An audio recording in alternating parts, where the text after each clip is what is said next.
Good afternoon, it's Farmer Tag here at the bench. Well, no, let's say at the table.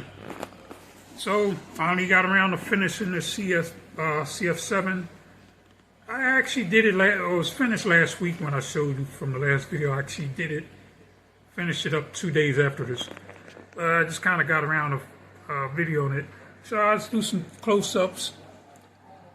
Got the numbers, number boards added. The number boards was a little rough, but I managed to get them in. That side wasn't too bad. That side is a little iffy. I'm going to have to redo that. I got the Southwest SWR lettering on the nose. I went with the 338 because it was the last 3 digits on the end of the lettering sheet, so I figured it was just easy to cut those off and go with that. And I went with the white lettering for the sides. And also we got a flag, put the flag on.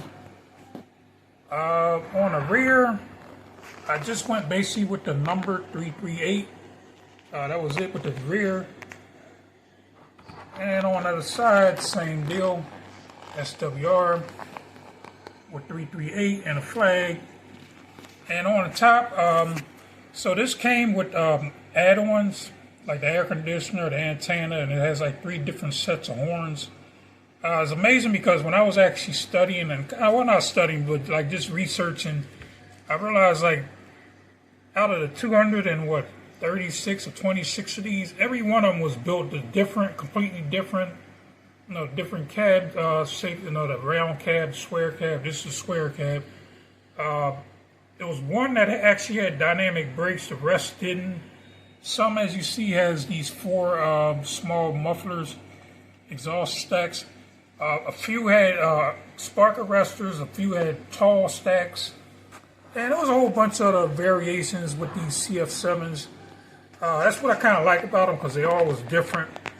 Even the cabs, for example, the front, this long cab, the cab window, on some of them they had like a short window with a smaller window underneath, and then you have this version with the long window, and then I think it was another one with just a standard window. Without that small window. And even the cab had, like you had the regular cab window, and then you had extended window on the side. This one doesn't have it. These louvers on the side, these cab vents, they vary, like I said, from engine to engine. Some had 3, some had 1, 2, whatever the case may be. Same thing on this side. Like this has 2, some had 1 or 2. But like I said, with these, I haven't really figured out the arrangement because, like I said, all these are different. So no matter what I do, it wouldn't be wrong, because, like I said, they all had a different variation. So that's it with that. I'm done with the CF7. I mean, at some point I will weatherize it, but just not right now. I have other projects in the works. But stay tuned, and I'll show you what else I've been doing. So also, a couple months ago, I picked up this kit from Timonium Train Show. I think it was out last October, if I'm not mistaken. And it's a kit. I actually had this kit years ago. It's kind of beat up. I still have it, but it's in bad shape. So this is kind of my early stages. So what I'm doing, this thing is going to get really beat up, weatherized. So I already started the first phase. I faded it real well with, I use Rock Island Blue. And I'm fading it real good. This is, like I said, this is step 1. And then there's going to be some body rusting, like mainly along the tops here. A roof, I found a few pictures, but I didn't find a lot of rusting on the roof. Mainly on the sides, like draping down the sides. And then some of the underbody work is going to be rusted. But sometimes that's why I like the kits, because you can do more as far as weathering, and you can do all that in advance. And I don't know, it's just, I think it's more convenient and easier for me in a sense.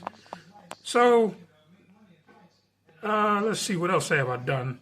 Not a whole lot more. Just been running trains. Been doing some Decoder upgrade. Not so much upgrades, but just a few locomotives of mine. Like I really had to get the decoders in order. set the locomotives up the way I want them. So I kind of been doing that too also lately. So I got maybe 3 locomotives done. You know, some of the locomotives are kind of vary. They vary from locomotive to locomotive as far as what they do, as far as what you want them, how you want them to respond with the decoder. So that's what I've been working on. So enough of that, and I'll show you what that CF7 looks like on the layout.